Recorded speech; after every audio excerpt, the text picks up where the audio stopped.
బస్తీమే గులాల్ బస్తీమే గులాలా? రెండేళ్ల రేవంత్ సర్కార్ వైఫల్యాల ఎజెండాగా ముందుకు. పంచాయతీ ఫలితాల స్ఫూర్తితో పురపోరుకు బీఆర్ఎస్ సై.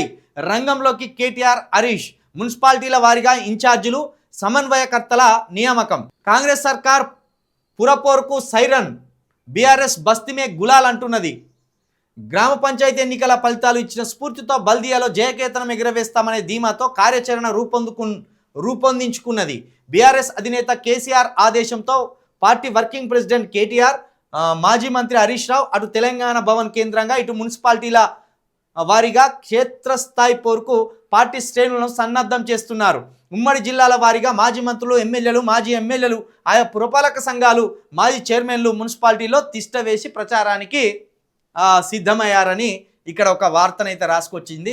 ఇప్పుడు తెలుస్తుంది నిజంగా కాంగ్రెస్ మీద ప్రజలలో వ్యతిరేకత ఉన్నదా లేదా, బీఆర్ఎస్ వైపు ప్రజలు ఓటర్లు ఎదురు చూస్తున్నారా, బీఆర్ఎస్కు ఓట్లేస్తేనే తెలంగాణ అభివృద్ధి సాధిస్తుందని ఓటర్లు భావిస్తున్నారా అనేది వీటి ద్వారా తెలుస్తుంది.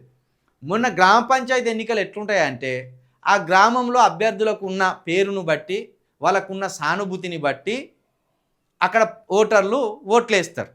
ఇప్పుడు గుర్తులను బట్టి ఓట్లేస్తారు. ఇప్పుడు చేయి గుర్తుంటుంది, కారు గుర్తుంటుంది, పువ్వు గుర్తుంటుంది, ఇంకో గుర్తుంటుంది. ఇప్పుడు గుర్తులను బట్టి ఏ పార్టీకి ఓటు వేయాలని ప్రజలు డిసైడ్ అవుతారు. దీన్ని బట్టి కాంగ్రెస్ వైపు ప్రజలు అనుకూలంగా ఉన్నారా, బీఆర్ఎస్ వైపు ప్రజలు అనుకూలంగా ఉన్నారా అనేది ఈ పురపోరులో తేలిపోతుంది.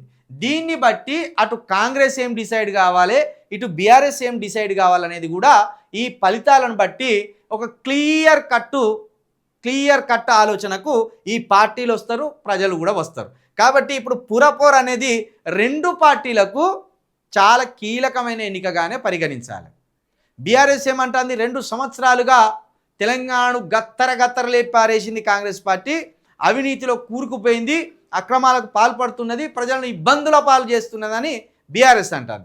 కాంగ్రెస్ ఏమంటారు, మీరు చేసిన తప్పులను, మీరు చేసిన పాపాలను ఒక్కొక్కటి కడుక్కుంటూ వస్తున్నాం మేము, కాబట్టే కాస్త మా ప్రయాణం నెమ్మదిగా ఉన్నప్పటికీ కూడా మేము ప్రజలకు మేలే చేస్తున్నామని కాంగ్రెస్ పార్టీ అంటున్నది, రేవంత్ రెడ్డి గారు అంటున్నారు. మరి వీళ్ళు ఇద్దరు చెప్తున్న దాంట్లో ఎవరి పక్షాన ప్రజలు నిలబడ్డారు, ఎవరి పక్షాన ఓటర్లు నిలబడి ఓట్లు వేయదలుచుకున్నారు అనేది పురపోరుతోటి తేలబోతున్నది.